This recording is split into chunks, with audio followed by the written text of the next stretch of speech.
Let's get this sports podcast party started, all right?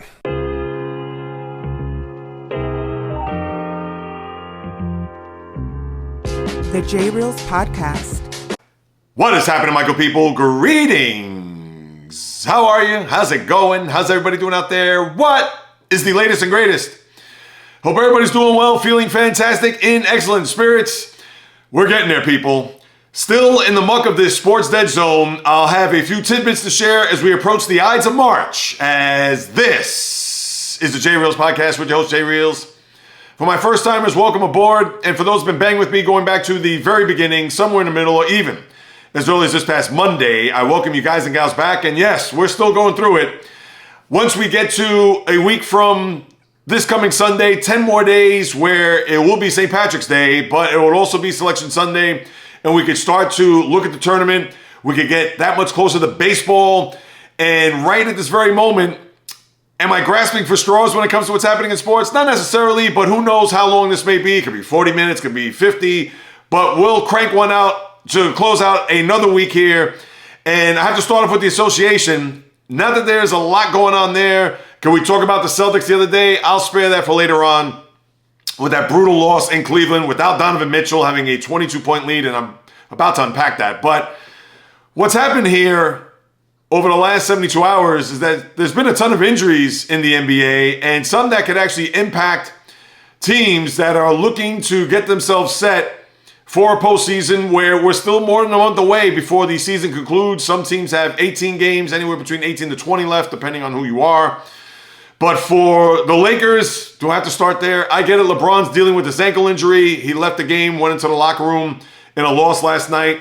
And we've talked about the Lakers. I get it. They're a lightning rod for any type of discussion when it comes to the league. And you know how I feel about these regurgitated narratives. But if the Lakers are planning to get back to a conference final, similar to what they did last year, if they're not going to have King James, the all-time leading scorer, we get it, the whole kit and caboodle when it comes to number 23 in purple and gold, the Lakers may not be long for a postseason, which will doom the NBA in that regard, because without him, you're going to lose a big piece to that puzzle, hoping that the suits and the powers that be in the NBA with the Lakers, that whole market, of course, Anthony Davis to the Robin of LeBron's Batman, that's going to be a situation where the league will choke on their filet mignon.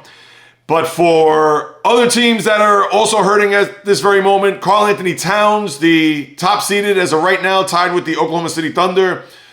He's going to be out. He's dealing with an ankle, I believe. In fact, it's a knee, so he's going to miss the game against Indiana. Who knows how severe it's going to be? I'm sure it's day to day. But when we look at the big picture, how this is going to be as we get to the end of the regular season and how this could impact the T-Wolves, who are looking to see if they could make some noise and get deep into a postseason, which they haven't seen in 20 years. All right, think about it. The last time they had any type of success in the playoffs was the 2003-2004 season when they had Kevin Garnett, Latrell Sprewell, and Sam Cassell, where they went to a Western Conference final before losing to the Lakers. And for the T-Wolves, their fans, my guy Head Style in Minneapolis, I'm sure, even cautiously optimistic, they're hoping that it's nothing too severe, as the Timberwolves have had a big year and they certainly want to continue that into the postseason. So that's one player we'll have to keep an eye on. Also, Evan Mobley of the Cavaliers. He's going to be out a week with an ankle sprain. And this is a guy who's young, part of that mix there with the other guys in the front line, where the name is Jared Allen. We know about the backcourt with Darius Garland and, of course, Donovan Mitchell, who did not play the other night in that game against the Celtics. So do I have to bring that up again? But he's another guy that you're going to have to keep in mind here down the stretch of this season, because Cleveland, as I've said before, and I'll say it again, I would think that they want to get a 2 seed to keep themselves ahead of the Bucks in not only the division, but in the seeding, just so they could possibly have at least the first 2 rounds home court advantage for a Cavalier team that has not had any success since LeBron left to LA. And even though they did make it to the play-in a couple of years ago, but they bowed out of that, losing in those 2 games. I believe they lost to Brooklyn in one of those games, and then the other one was to the Hawks. So I'm sure, and of course last year, I get it, they lost to the Knicks in the first round, as we know. But I would think that based on how they performed here, especially over the last couple of months. They got up to that, 18 and 15 start, and I'm thinking to myself, hey, I may get that under number at 50 and a half, and then they went on a stretch where they just tore up the league. I get it against a lot of bad teams, but now they put themselves in a position where they're just a half game behind the Bucks for second place in the East. So that's also going to be an injury that they may have to do their best to try to get him back on the court. And again, when you're dealing with these lower leg injuries, whether it's knees or ankles, even with the young players, and I get it, this isn't the 90s or early 2000s where players are going to play 82 games. These guys are going to have their load management. They're going to preserve themselves to get to April, May, and even possibly June. And could I see that being any different here with the Cavaliers or even with the Timberwolves for that matter?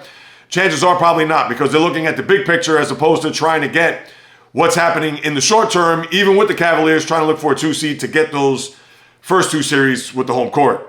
And then you have Victor Wembanyama, a guy who will probably win the Rookie of the Year, has had his moments this year. Hasn't been a lot of big-time other rookies that have, I don't want to say, are going to end up being better than Victor Wembanyama when it's all said and done, but this is his year to lose the NBA Rookie of the Year, and he's done enough. You would think that Wembanyama, when it's all said and done, is going to end up winning the Rookie of the Year. And for him to be out with an ankle injury, he's not going to play tonight against Sacramento. And we know that the Spurs are the worst team out west. So we would think that it's going to be a scenario where they're probably going to treat him with kid gloves.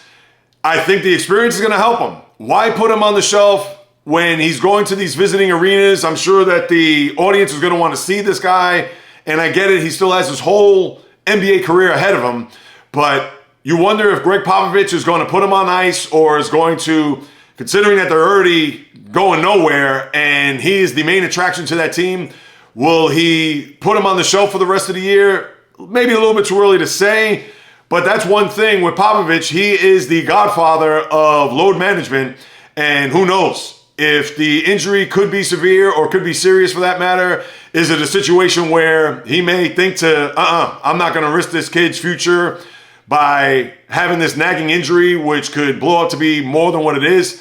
Who knows with Popovich? That's one thing that are people going to pay attention to only because the Spurs are out of the playoff mix and nobody really cares what's happening in San Antonio outside of that region when it comes to their basketball team? Probably not, but still, I would not be surprised if Wembanyama is going to be in and out of the lineup, or let's say this is going to be an injury he's going to nurse longer than just a night or a week or a couple of weeks, where they may shut him down when it's all said and done. So that's something to also just put at the back of your mental Rolodex when it comes to these injuries. And then you also had a scenario where Bismack Biyombo, Oklahoma City Thunder, I get it to a much lesser degree, unlike the Evan Mobleys, LeBrons, Karl Anthony Towns, etc. But here's a guy who collapsed standing in front of the Thunder bench last night and then had to go into the locker room. It was thought to be serious at first. Anytime you see a player, whether it's the 12th man or obviously a star player, go down like that. But for all indications is that he just fainted. There isn't anything that's serious or anything that's alarming to where Biyombo's health is going to be compromised from a standpoint of, let's say, the heart or anything severe when it comes to his vital organs. So that's something that, thankfully, the NBA as well as the Thunder could take a deep breath. Biyombo, who's been in the league for a long time, role player, plays defense, hard-nosed type of player, and for him to have that type of scenario where it could be frightening. Now, I didn't get to see the video. I did read that this morning, but like I mentioned, based on what I've read, it looks like he's going to be okay. It isn't anything serious. He's going to be hospitalized for any significant amount of time, so that's good news there. Besides that, I got nothing else. I'm not going to get into that Celtic game. I said I would unpack it. They're going to Denver tonight, which is going to be an interesting test for them before going to Phoenix over the weekend. They have the Sunday 3:30 game on ABC. But for the Celtics, I know I've talked about this, and I'm not trying to belabor this point, but you have to wonder whether or not when you look at the post game, they're in that 105-104 loss to the Cavaliers, where Jaylen Brown came out and said that there's something off there with their mental approach, and I'm paraphrasing here, but the mentality They don't have that closeout mentality. They don't have that we put the foot on their proverbial necks, but they weren't able to seal the deal. They had a 22-point lead in the fourth quarter with a team that did not have Donovan Mitchell. And what happens? They let a guy, not Dwayne Wade, Dean Wade, outscore the Celtics in that fourth quarter, 20-17, en route to that one-point victory. And even though Jason Tatum got the foul there, but it was overturned as he was not touched there when he took that jumper and had a shot to get 2 free throws at the end of the game. But that's just a terrible loss. And that's the one thing that will worry if you're a Celtic fan. Just the closeout, the overall focus of this team down the stretch where it's crazy. They have closers. Obviously, Jason Tatum, if you even want to give the ball to Jaylen Brown there in the closing seconds of a game. And they have the ability, they have the talent, etc. And they're a good front-running team where they'll blow teams out. And yes, they can have all these double-digit leads and just run away and run teams out of the gym. But for whatever the reason, in these clutch moments, in the final moments of a game where for whatever reason they're erratic or they try to scramble around to make sure that they are in good shape. And even though they fought and tried to thwart that Cavalier comeback, but for whatever reason, they just do not seem to be on the same page as far as playing together, playing cohesive, making sure they get those stops. And when you have a guy, like I said, no offense to Dean Wade, but come on. I mean, seriously, you're going to have this guy just all of a sudden have a fourth quarter to where he was, I believe, 5 for 5 from 3, 7 for 7 from the field. And they didn't realize that maybe after the third 3, come on, let's get in this guy's face. He's in that hot zone to where he's just draining buckets. The rim looks like the size of the Atlantic Ocean, and he keeps making shots. And maybe we could look at the coach, Joe Mazzulla, as him not telling his guys, come on, can we get a hand in this guy's face or trail this guy or whatever it may be? So that's the one thing. I'll just leave it there when it comes to the Celtics. So they have an interesting week with the couple of big matchups there out west. And it's funny, now that I look at this, when I talk about injuries, and the reason why I didn't bring him up, as I have to reel it in a second. Ben Simmons, done for the rest of the year with a back issue. No shock there. Now, if you're a Net fan, the one thing that you're going to hope and bank on is that he has one more year left on his contract, $40.5 million. If by any chance he comes into training camp, clean bill of health, close to, if not 100%, and hopefully plays well at the start of next season to about where the trading deadline is in February, you have an expiring contract where you could bring back some assets. You're not going to bring back a ton unless he just plays out of his mind. And who knows, considering he's going into a final year of a contract and he's 26 years old, maybe 27 tops. And if he wants to get that last big payday, if he wants to get, let's say, a 4-year, he's not going to get a mega max contract because he's not going to make any all-NBA teams, etc. But if he's going to get, let's say, a 4 for 100 or 110, he's going to have to play and sing for a supper. And if he comes in with that type of focus, and obviously the health is enormous, who knows, Net fans, you may be able to fetch something in return for a guy who's absolutely done nothing when they brought him in and shipped James Harden to Philadelphia. So that's one thing, or one injury that I missed there when I talked about these block of injuries in the NBA. And besides that, I know Orlando has played well, and think about this.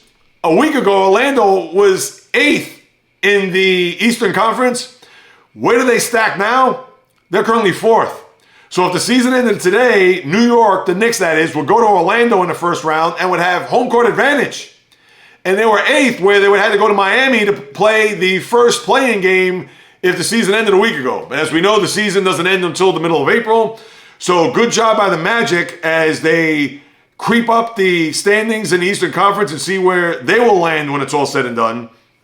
And then the Sixers, even though with a good win in Dallas on Sunday, they've dropped all the way to 7th. And Joel Embiid, who did say that even if the team is going to be floundering, and from a standpoint of where they're at right now, 7th in the Eastern Conference, that he's still going to come back. He's not going to want to take any more games off or days off for that matter. And that's good for Embiid.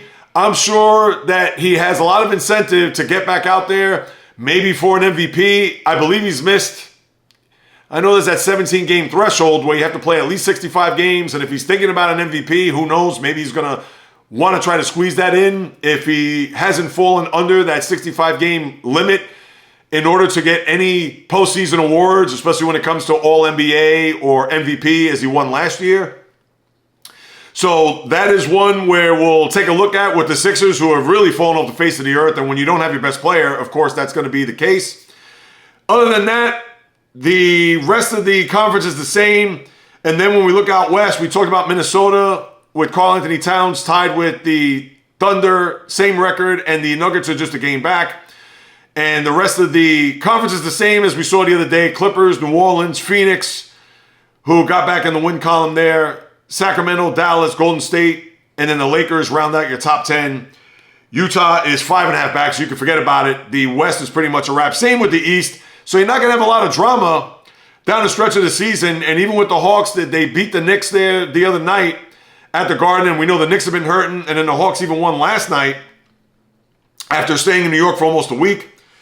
They beat the Rockets down in the ATL, so the Hawks have putting themselves in a position where they're trying to stretch their lead over the Brooklyn Nets, and not that the Nets are going to be any threat, but with the Nets beating the Hawks while they were in town last week, those two games, last Thursday and Saturday, maybe they would be a minor threat. But as it is right now, they're currently, 3.5 games back? 3 back of the Hawks for the final spot. And not a lot of drama in the NBA. With the playoff races, with the 7 through 10 bracket in each of those conferences, that's what I have there with the association as we move forward. College basketball, pretty much the same. Relatively quiet, status quo, not a lot has happened. I know UConn beat Marquette last night at Marquette, so that pretty much, they wrapped up the Big East as it was, so no shock there. But UConn, as they try to get themselves primed for the Big East tournament, which will be next week, and then obviously to defend their national championship of last year. So for Danny Hurley and the Huskies, they're primed to get back-to-back this year, and I think they're going to be one of the favorites, but we'll talk about that more, not this coming Monday, the following Monday, once the brackets and everybody's in place as far as the tournament goes. And I've gotten a lot of flack from people on my YouTube channel, at JReels, with the whole Caitlin Clark issue, and I had people coming at me saying that Clark is a better player than Maravich, and what do I have against Caitlin Clark? And I have nothing against her or nothing against their play, and you can't compare Maravich to Clark. It's two separate players, and Clark is probably the better player overall, despite the fact that Maravich was a carnival act. He was a showman, a lot of flair with his passing, his deep shooting, etc. But for those who are getting at me, and I appreciate all the comments, and it's great, and this is the reason why I do what I do, posting these shorts on my channel or even having this podcast. But people got to pipe down to think that I have something against Caitlin Clark or women's college basketball, as a couple of other people have gotten at me about players of the past, the Pearl Moores of the world, and I was like, wait a minute, time out. I got nothing against Caitlin Clark. More power and kudos to her, as I've said on my podcast and on my channel. But all I'm saying is that there's an asterisk, and if you haven't watched or didn't listen to the podcast the other day, I have a snippet of it on my YouTube channel, so you'll check it out. But I just love the banter back and forth, and I'm thankful that it's been respectful, too, on top of that. So I got to give kudos to the people who have responded. So I just wanted to put that out there in reference to college basketball. But besides that, we're just waiting to get to Selection Sunday at this point, unless you have anything major that's going to happen between now and then. And we would think that there's going to be a lot to take place if a team that is a dark horse, or a Cinderella, I should say, that's going to run through a tournament and get themselves in the tournament, whether they're St. John's, that right now is on the bubble. Can they have some magic with their head coach, Rick Pitino, after what he said a couple of weeks ago regarding his players? That remains to be seen. So you know I'll have my finger on the pulse when it comes to that as we inch closer to not only the conference tournaments next week, but obviously March Madness, which will begin. I get it. It's the Tuesday after, so it'll be what, the 19th? But for all intents and purposes, the tournament will begin 2 weeks from today. All right, now let me lace up my skates and get to the National Hockey League, as a lot of wheeling and dealing has been taking place because the trade deadline tomorrow, I believe it's 3 p.m., could be 4. I know they flip-flop from year to year, but I'll say 3 p.m. as of right this second. And the Florida Panthers, I want to start with them only because they're the team that right this very second, they are torrid. They have played just phenomenally here over the last really few months. And they got off to a slow start, maybe a little Stanley Cup hangover after losing to the Golden Knights last year in 5 games. But they are on a stretch where they're currently 3 points ahead of the Boston Bruins in the Atlantic, and obviously have the 1 seed as of this very moment because the Rangers, who have lost a couple of games here, and Florida beat the Rangers Monday night at the Garden with a couple of goals there by Sam Reinhart, 2 goals in the third period, and then they also beat the Devils in New Jersey on Tuesday night. So they go back home tonight to play the Bruins, I believe. Let me just double check that. No, the Bruins played the Maple Leafs tonight. The Flyers come to Sunrise to play the Panthers, and for what Florida has done here, and they've also added Vladimir Tarasenko from the Ottawa Senators, and if you recall last year, the longtime St. Louis Blue who won a Stanley Cup with St. Louis back in the 2019 season was traded at the deadline or right before the deadline to the Rangers to add that extra offensive punch. And as we know, they weren't able to get out of the first round. He signs a 1-year deal with Ottawa, and now he gets shipped for 2 picks to the Panthers to add another layer of offense to go with the Sam Reinharts of the world, to the Carter Vergehis, obviously the Matthew Tkachuks. And for the Panthers, they mean business, and they're going all in. I'm sure they looked at last year, having that magical run as an 8 seed, getting to a cup final, beating the Boston Bruins, who are the best regular season team in the history of the sport along the way. And to bring in Tarasenko, who has 17 goals this year, 41 points in 59 games. All right, it's just another guy to go along with the aforementioned players on that team. I'd even mention Alexander Barkov as well. But you have to feel good if you're a Panther fan. I know there's just a handful outside of the South Florida area.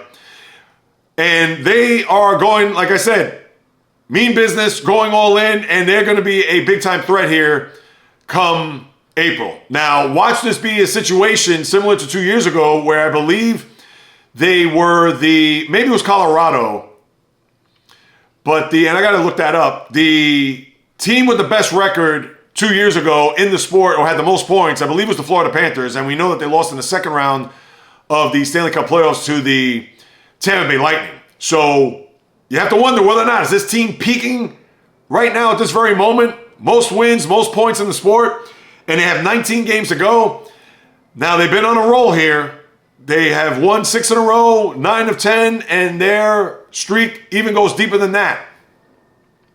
But you have to like what you see there if you're a Panther fan, and just keep in mind that for all that they've done this year, and I believe they have the most points in the sport, let me double check, because Vancouver, 87, yes. So can Florida continue to keep this? You would think that there's going to be a bit of a lull as you get to the end of the season, and you don't want to have that lull to the extent where you get into the postseason and then you start off flat. Now, I understand I'm looking into my crystal ball here. Obviously, a lot could happen with injuries, and who knows what could take place here over the course of the next month or so.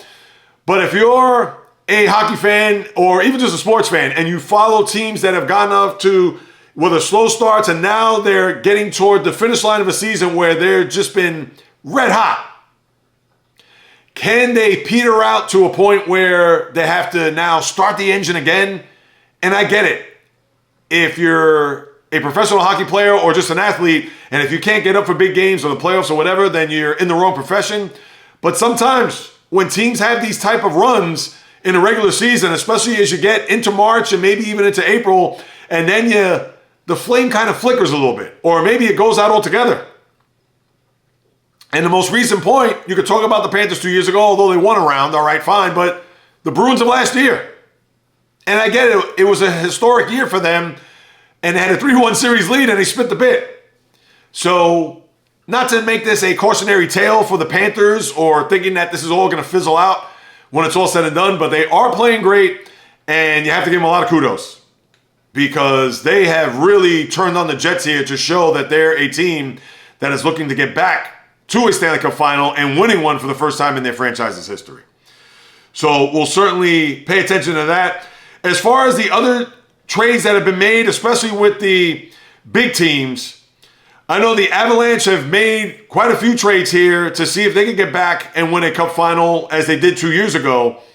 And for the Avalanche, they were able to get Anthony Mantha from the Capitals, as well as Casey Middlestat from Buffalo, a forward, Sean Walker, a defenseman from Philadelphia. So they were able to get 3 players, and who knows if they're done. You would think if you're going to bring in 3 guys like that to your team, I would think they're going to be done. But unless they could maybe pull another rabbit out of the hat to bring in another key contributor or acquisition to their team to see if they could have another deep playoff run in them, I'm sure they're going to do that.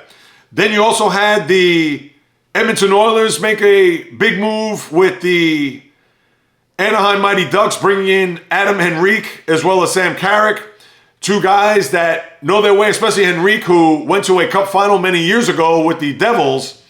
But for Edmonton, as we know, and I've talked about it time after time with them, with their talent and with their perennial MVP and their sniper aside them with Connor McDavid and Leon Draisaitl, they need to get to a Stanley Cup final. And a lot of that has to do with legacy when it comes to McDavid, a guy who's a generational player, as I've extolled his just wonderful play over the last couple of years.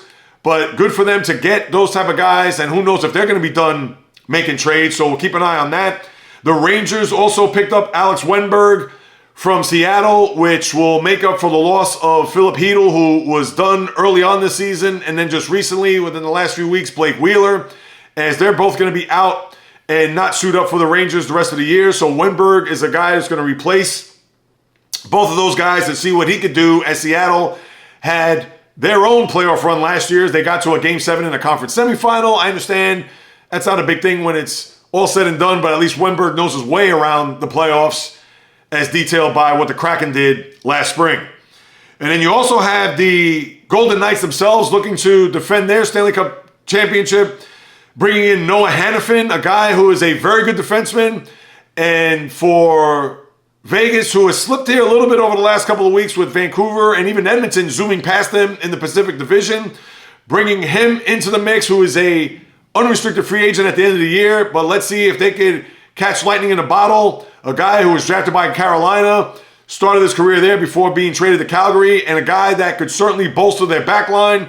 So great pickup by Vegas, and you have to wonder what's going to happen over the course of the next 24 hours plus as the trade deadline on the horizon, teams trying to get those players, whether it's a guy like Tarasenko who's won a cup, or guys that have that experience in the locker room who could lead a team to a Stanley Cup final. This is why we love sports, follow sports, etc. But with that being said, let's see what's going to happen here as we get to tomorrow afternoon, and I'll keep everybody updated on my YouTube channel to see if there are going to be any big deals. If there's small deals along the way, I may not talk about those, but we've seen the Rangers, we've seen Colorado, we've seen Edmonton, we've seen Vegas, Florida. These are the teams that are going to be in the mix for a cup final. And who knows what Boston's going to do when it's all said and done. Is Carolina going to make a move here? Maybe Winnipeg, Dallas. Those are teams that don't want to get left out, considering the other teams that are going to be battling it out, whether in the conference or even in the division for that matter, have already made some moves. So for those aforementioned teams who have been quiet, what's going to happen? Winnipeg, Dallas, Carolina, Boston, etc. It's your move, and you got a little bit more than 24 hours to do so, so you know I will be all over that. As far as the league, nothing much has gone on since then. I know the Islanders have won 4 in a row. Am I going to get crazy about that right this very moment? Let's get to some wild card, because I know I talked about that last Monday, but since then I haven't really gotten into the whole wild card mix, and I did say that once we get to 60 games, I was going to unpack that. So in the East, we know about Florida, Boston, etc., yada, yada. Toronto is currently in third place. They have the top 3 seeds in that division. And then for the Metropolitan, you have the Rangers, Hurricanes, and Flyers.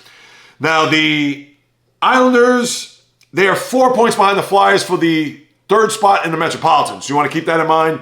And the Islanders are currently 4 points behind Tampa for the second wild card in the East. The Red Wings, they're also tied with Tampa for the 1 and 2 seeds in the wild card.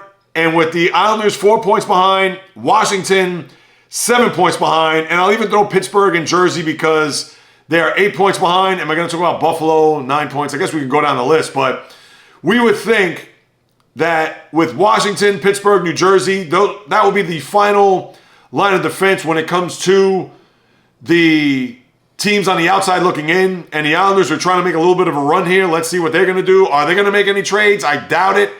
There were even rumors about maybe even selling a guy like Brock Nelson, which I don't think they're going to do, and which would be stupid to do if they're going to go ahead and start selling instead of buying. Maybe they're not going to buy as much. They're probably going to get a small piece here or there, but that we'll have to see what Lou Lamoriello is going to do, the VP of Hockey Ops there for the Islanders. And then in the West, Dallas is now leapfrogged over the Winnipeg Jets. They currently have a 2-point lead over the Jets and Avalanche, who also have 83 points.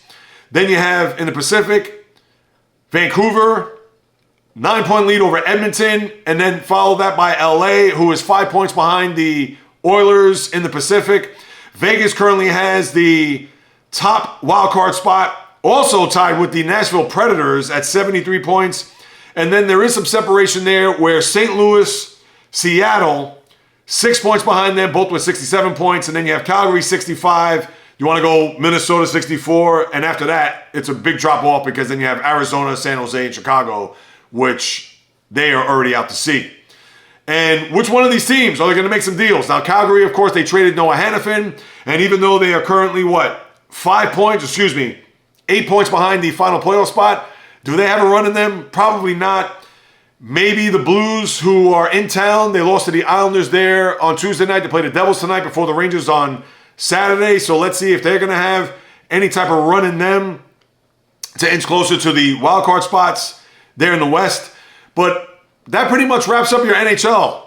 Let's see what teams are going to be in the mix over the next day or so. And I'll recap that not only on Monday's podcast, but also stay tuned to my YouTube channel for any of the latest when it comes to the trade deadline in the National Hockey League.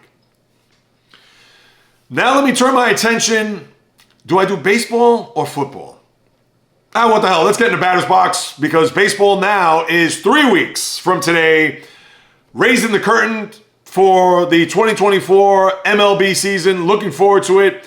Still not geared up. I don't know if it's because maybe the Mets and their expectations. I don't know. But I'm looking forward to baseball. As we know, spring and April, the month of the best sports month, as I've talked about time after time. But here's what we have. If you're my cousin and former radio partner, JD, and Red Sox Nation there in the New England area, I'm sure you are, I don't want to say chomping at the bit, but I'm sure that you're tight-lipped, maybe to the point where whatever it is that the fans are going to say is going to fall on deaf ears when it comes to ownership, because the Red Sox, their big offseason acquisition was Lucas Giolito, formerly of the Chicago White Sox, and prior to that, the Washington Nationals, to where they signed him to a 2-year, what was it? I even forgot. $40-50 million deal. Come to find out that he has a partial tear of his UCL and in all likelihood is going to have surgery. Now, I don't believe it's official as of yet, but because of that, and their starting pitching is thin to begin with. Remember, they traded Chris Sale to Atlanta, and they might as well have me start in their rotation as a fifth starter. But now you have to wonder, the Red Sox brass, what are they going to do here if you're Craig Breslow, the new GM, and we know the owners, the John Henrys and Tom Werners of the world, who, I get it, their focus is on the Fenway Sports Group as well as making money for the PGA, as they were part of a group to put $3 billion towards the Pro Golfers Association. And then on top of that, they have whatever soccer team that they're a part of overseas in the Premier League or who knows what league, UEFA, I don't even know.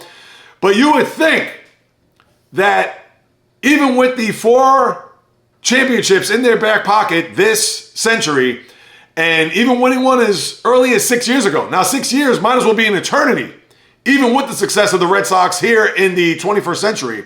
But Are they even going to flirt with the possibility of bringing in Blake Snell or Jordan Montgomery to their team?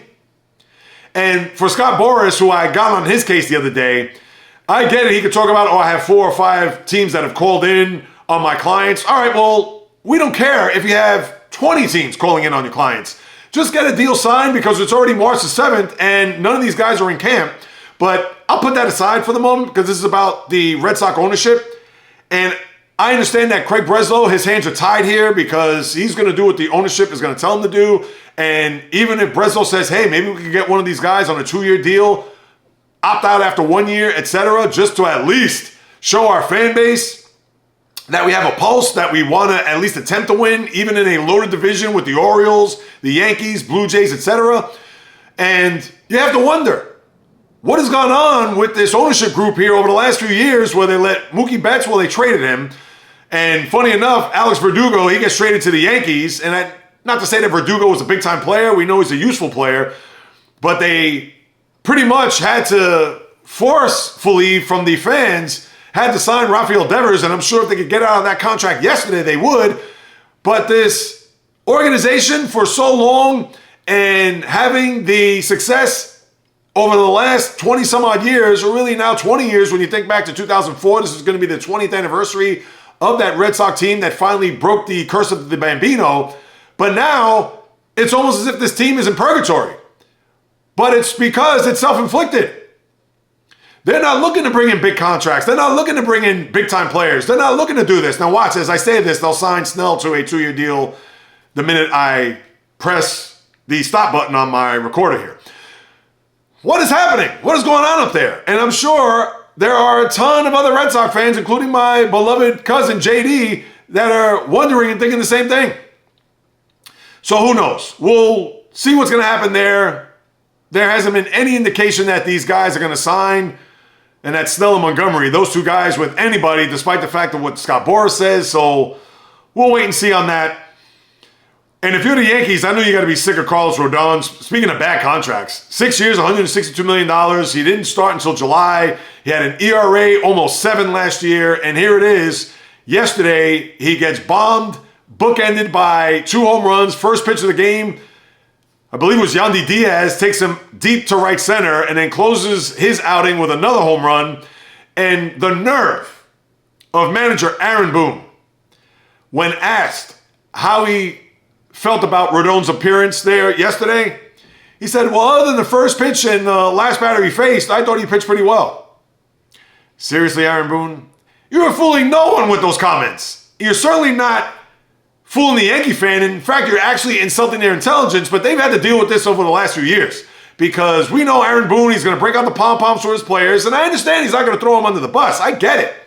But can we have a bit of a more honest assessment of what you saw there on the mound with Rodon, who is a big-time free agent, paid him big bucks, and he's absolutely done zilch in his year-plus stint with the Yankees. And I get it. He's been hurt. He can't pitch if he's going to be on the sidelines. But for the time that he had pitched last year and what we've seen so far, where his fastball is not at 95, it's at 93. And if that's going to be the case, Rodon's going to have to pitch like Jamie Moyer, throw slop up there and try to deceive the batters as opposed to overpower them. And not to say he was Randy Johnson, not to confuse him with the Hall of Famer, but geez, when does it stop when it comes to coddling his players or giving just a pie-in-the-sky assessment of, oh, I thought he did well, despite the fact that he gave up 2 bombs and his velocity on the fastball has dipped. Then you have Sonny Gray, former Yankee, may miss opening day for the Cardinals as he's dealing with injuries. And Ronald Acuna Jr., I know the Brave fan, they could breathe a sigh of relief. His knee is sound and looks like he's going to ramp up his baseball activities in the days to come if he hasn't done so already. All I read was that he's fine, he's going to do well, and there isn't anything alarming or anything that we could really take a look at to say, oh, geez, he could be starting the season on the IL, or this could be lingering, or just ongoing. So kudos to the Braves fans as they'll have their MVP back in tow, you would think, in a matter of days. And then you had a couple of retirements. Josh Donaldson retired after 13 years and an MVP in Toronto. Had a very good career, but certainly faded at the very end, whether it was in Minnesota, then obviously last year with the Yankees, last couple of years for that matter. So Donaldson goes off into the sunset. after a 13-year career. And after 11 seasons, Mike Zunino, I get it, this is on a lesser degree, but longtime catcher, Rays, Mariners, also for the Guardians at the tail end. Good catcher, had good pop. He also says goodbye to the sport. So both of those guys, on to their next chapter. All the best to those two. And then lastly, as I put on my helmet and shoulder pads for the NFL, we're less than a week away from the new season. No, not the schedule, of course, but for free agency and for player movement, you're going to see a lot of that. And what we've seen here over the early part of this first week is cuts. Whether your name is Jamal Adams, Quandre Diggs in Seattle, Tre'Davious White, Jordan Poyer in Buffalo. We saw what happened early last week or even a couple weeks ago with Xavier Howard and Emmanuel Ogbah down in Miami. And that's amongst many others. Mason Cole, the center for Pittsburgh. We could go through all of the players that have been let go, cap casualties, as they ramp themselves up and get ready for a free agent frenzy here, which will start this coming Wednesday. And the big name that was cut earlier this week was Russell Wilson, to no one's surprise. And the Broncos are going to have to face an $85 cap hit to start off, which would have been the first year of Russell Wilson's contract in Denver, if you can believe that. Where Russell Wilson will land, I talked about this on my YouTube channel a couple days ago. I don't know. There are a couple of fits. I don't want him in Pittsburgh. I'm sorry.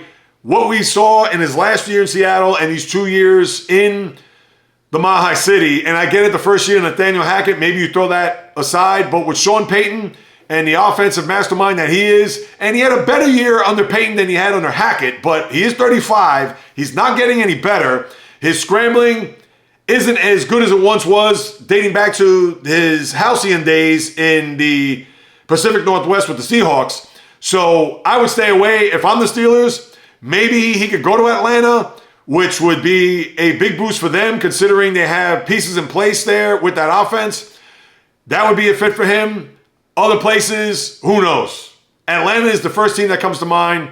If I had to take a 30,000-foot view of other teams that are looking for quarterbacks, you're going to make me go through all the teams here.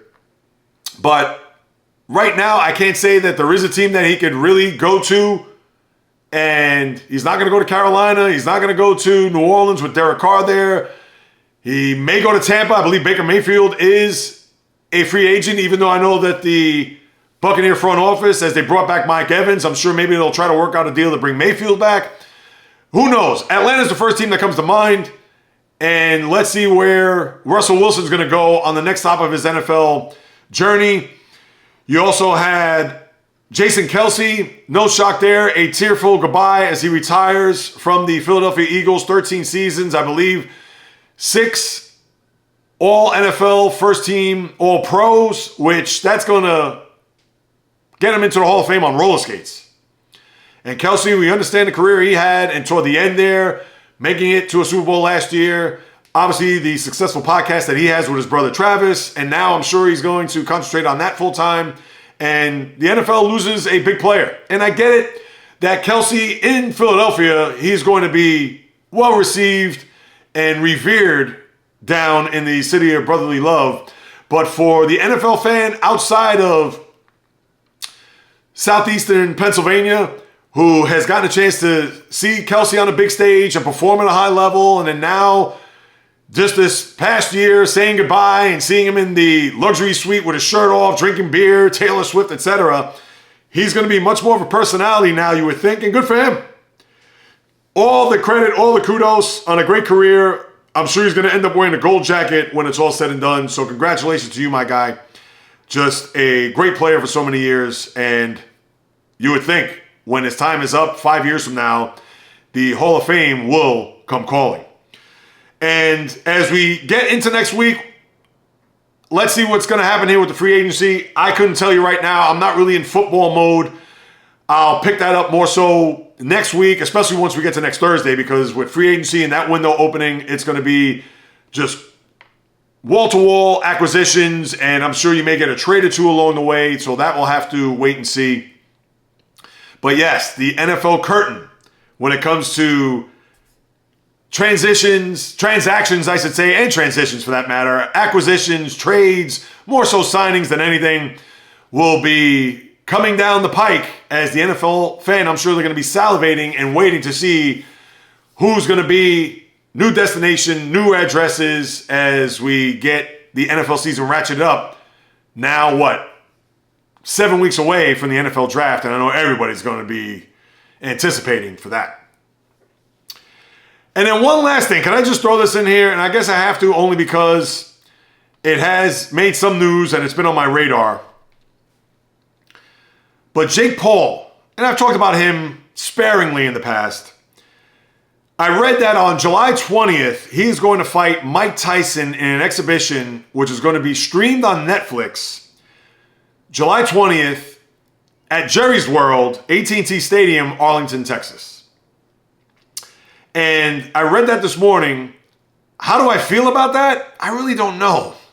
I know Jake Paul has had these exhibitions, and now they're looking at this as probably going to be the biggest fight in history. I could say this right off the bat. If Jake Paul's going to come out and say, or his representatives, or even in a statement that this could be the biggest fight in boxing history, have you heard of Ali Frazier? Can we just start there? I mean, seriously, and I get it. This is 2024. That was 1971, and in fact, the anniversary of that is tomorrow. The first Ali Frazier fight, March 8th, 1971. Think about that, 53 years ago. Tomorrow's that fight. So how apropos it is for me to bring up Jake Paul, Mike Tyson as the biggest fight in boxing history when, as we all know, that was probably not only the biggest fight, may have been the biggest sporting event of the 20th century. And that's not a stretch, but I'll digress from that. As far as Jake Paul, Mike Tyson, they could hype this up to be whatever they want it to be. And will I even watch? I can't say I will. I haven't watched any of his other fights, whether it was against Nate Robinson when he knocked him out. Remember that? And the irony of that is that was the undercard on the Mike Tyson, Roy Jones Jr. exhibition that night. And even then, I couldn't even tell you who won. I believe Tyson did win, but at the end of the day, does anybody care? And we've seen these type of fights before. And I would have to think that even just of recent memory, that the Conor McGregor, Floyd Mayweather fight was probably, at least in this century, maybe the biggest when it comes to pay-per-view. I'm not going to say box office. And who knows if this is going to be in Jerry's World, which is going to seat 100,000 people. And I understand it's very ambitious for these two guys who, when it's all said and done, it's about the money. Let's face it, people, because it's not as if Jake Paul, is he going to make it into the boxing realm where he's going to fight against other fighters in his class when it comes to the WBA, WBC, or IBF for that matter? I don't know. I couldn't even tell you right now because I'm not following that. Full transparency here. But for this to be an event and for this to hype it up as the best or the biggest boxing event ever, and what are they going to say? Oh, well, we're just hoping that people watch. Of course, they're not going to shortchange their own right or their own selves and to not get the hype machine going here in March to set themselves up for a big payday come the latter part of July. But for them to compare this to Ali Frazier, Hagler Hearns, go ahead, please. Do I need to even go down the list of all the great fights over the years? Tyson Holyfield, you name it. And I haven't even scratched the surface going back to Joe Louis, Max Schmeling, and please. So I'll just leave that right there when it comes to the fight. I just thought to bring that up just because. And we'll see when we get to July if there's going to be any attention, any type of focus or pomp and circumstance, you name it. But I know it's a tough way to end this podcast, but yeah, I just thought to bring that up just for grins and giggles. That'll do it, my good people. Another episode just about the books. Thank you so much for stopping by. Thank you so much for carving out a few precious moments out of your day to listen to what it is I have to say about what goes on in the world of sports. If you haven't done so, like I mentioned at the top, please subscribe, rate, review. Go to my YouTube channel, @JReels. Come on, people. Let's get that subscribership up. And the reason why I say that is because if you didn't watch my vlog a couple of weeks ago, I'm growing my hair out until I get to 1,000 subscribers. And I'm inching closer to 300. So I still have a long way to go to get there. So please tell your family, friends, foes, frenemies, etc. to tune in, subscribe, leave a like, comment, etc., as well as whatever podcast platform you listen to, Apple, Spotify, jreels.com, etc. If you want to hit me up with a question, comment, suggestion, on YouTube at jreels, Instagram, TikTok, Facebook, the J-Reels Podcast, Twitter, X, jreels1, just the number, or the old-fashioned way, the J-Reels Podcast at gmail.com. I'll be more than happy to follow up with you guys and gals, because whether you do or do not know, this is what I love to do, people. It's in the blood, it's in the DNA. As I like to say, I'm not going anywhere as long as I'm alive and breathing, talking sports. Pretty much it's day one out of the womb. One more time, as I've said before, full-time content creator. Your contribution, your participation is vital to my success, and I appreciate those, whether you've been one of my day ones or this is your first day, because I will continue to deliver the fire, passion, fury, energy with my thoughts, opinions, critiques, praise, analysis, feelings on anything and everything that happens on the world of the diamond, ice, gridiron, hardwood, golf course, racetrack, tennis court, boxing ring, octagon, you name it. From my lips to your ears, from my heart to your soul, from where I am to wherever you are, the J-Reels Podcast always comes correct, direct, and in full effect. From the South Bronx, the South Beach, the South Central, the South Pacific, and all points beyond, peace, love, and God bless everybody. And until next time on the J-Reels Podcast, on the flip, baby.